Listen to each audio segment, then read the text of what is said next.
Researchers from Johns Hopkins University and the University of Nebraska unexpectedly found a virus that makes us dumber. And it turns out that almost 40% of us, or a little over 40% of us, probably have this virus. And they're called Republicans. Yeah. Of course, obligatory Republican joke for a story like this.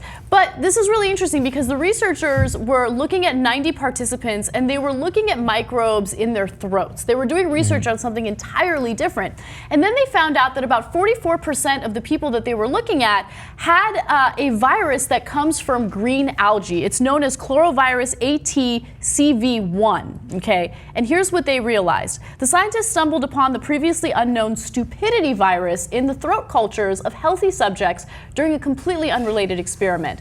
The 44% of people who tested positive for the virus performed 7 to 9 points lower on IQ tests that measured attention span and how fast and accurately people process visual information.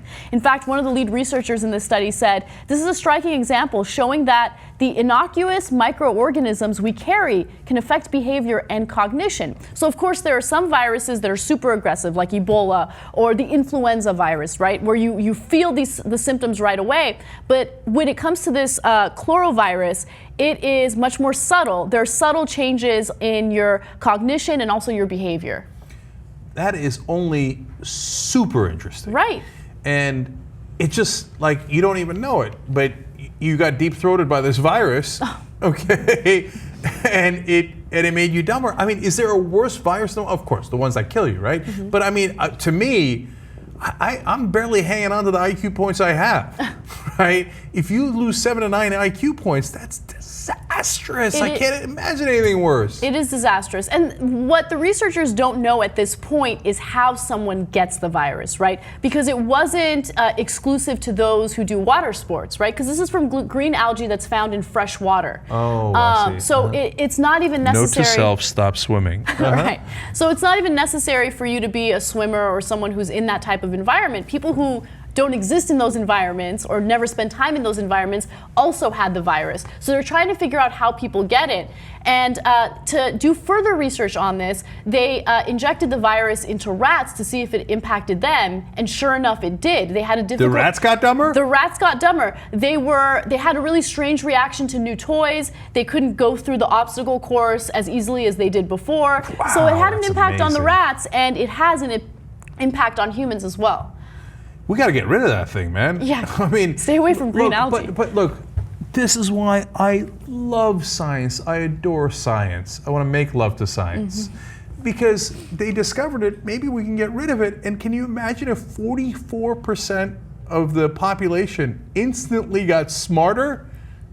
That would be amazing! And I don't know that it happens instantaneously, and of course you got to really figure out how it works and whether, how to fight back against it, how to eradicate it, etc. But you don't do it by like, dear Lord, dear Sky God, dear kitten, please tell me if I've got any viruses that's making me dumber. What's also amazing, amazing, there's this thing called religion. Anyway. What's also, before we get into a religious spiral, which I don't want to get into, it's also incredible how much the researchers can discover accidentally, right? So they're looking at one thing, which is throat cultures, and all of a sudden they come across this virus that has some impact on our brain. And what they're going to do from this point forward is try to figure out how the virus impacts our brain. They are hypothesizing that it somehow impacts the genes in our brain. So I guess they'll figure that out upon further testing, but it's super interesting. That's ridiculous. I'm not wearing any genes in my brain. What is wrong with you today? Oh my God, I think I've got the virus! Well, I already knew that, but. This is like one of those movies where there's a scary music and then they go, "It's in the water." In this case, it literally is. But doesn't this really make you wonder, since a huge portion of the respondents in the study or the participants in the study had the virus, doesn't it make you wonder whether or not we have it? I mean, I know, of course it makes me wonder. I want to go get tested. Is there a way to get tested? But here's a question. Are you rooting to have it or rooting not to have it? I'm hoping that I do have it so we can find a way to eradicate it and I can be even smarter. Exactly. Could you imagine, oh my God, if I have the virus and they get rid of it from me, this goes to 11.